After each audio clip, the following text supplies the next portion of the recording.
వినుకొండలో జరిగిన హత్యను అడ్డుపెట్టుకుని మాజీ సీఎం జగన్ ఎన్ని నాటకాలాడినా ప్రజలు నమ్మరని మంత్రి అదిగాని సత్యప్రసాద్ అన్నారు. గత 5 ఏళ్ల పాలనలో జరిగిన అరాచకాలకు, హత్యాకాండకు జగన్ సమాధానం ఇవ్వాలని డిమాండ్ చేశారు.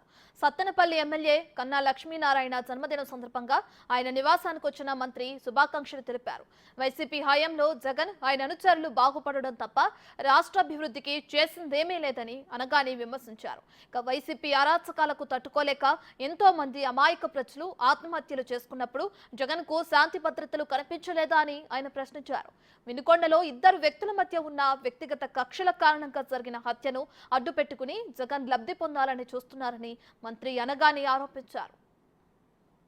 వినుకొండ జరిగినటువంటి హత్య అది 2 వ్యక్తుల మధ్య జరిగినటువంటి ఘర్షణ, కుటుంబాల మధ్య జరిగినటువంటి ఘర్షణ. రౌడీ షీటర్ కింద పనిచేసే వాళ్ళిద్దరూ వారి వ్యక్తిగత కారణాలు గత 2 సంవత్సరాల నుంచి గొడవలు జరుగుతూ ఉన్నాయి. ఆ చంపిన వ్యక్తి కానీ చనిపోయిన వ్యక్తి కానీ తెలుగుదేశం పార్టీతో గతంలో ఎప్పుడు సంబంధాలు లేవు. ఎలక్షన్ ముందు 2 నెలల ముందు ఎవరైతే ఇప్పుడు హంతకుండా అని చెప్తా ఉన్నారో పార్టీ మారు ఉండొచ్చు, కానీ దాని మూలంగా దానికి పార్టీలకి రంగు పోయాల్సిన అవసరం లేదు. ఈ రాష్ట్రంలో ప్రజలందరూ కూడా ఆనందోత్సాహాలతో ఉన్నారు. ఎందుకంటే సైకో జగన్మోహన్ రెడ్డి యొక్క పరిపాలన పోయింది. ఒక సుపరిపాలించే వ్యక్తి ఈరోజు రాష్ట్రానికి దిక్సూచిగా ఉన్నాడు. తప్పకుండా ఈ రాష్ట్రం మళ్ళా గాడిలో పడి ఏదైతే 14-19లో అభివృద్ధి వైపు ముందుకు తీసుకెళ్ళిందో, ఏదైతే రాజధాని అప్పుడు బ్రహ్మాండంగా కట్ట మొదలుపెట్టారో ఆగిపోయిందో అది మళ్ళా పునర్నిర్మించుకోవచ్చు, రాజధాని ఉన్న రాష్ట్రం వస్తుందని చెప్పేసి ఒక ఆనందోత్సాహాలతో ఉన్నారు. అవన్నీ కూడా చెడగొట్టే విధంగా గత 5 సంవత్సరాల్లో ఏ మాత్రం అభివృద్ధి చేయలేదు.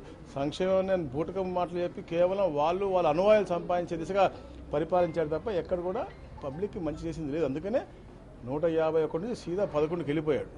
అతను చేసినటువంటి అరాచక పరిపాలన మనం చూసాం.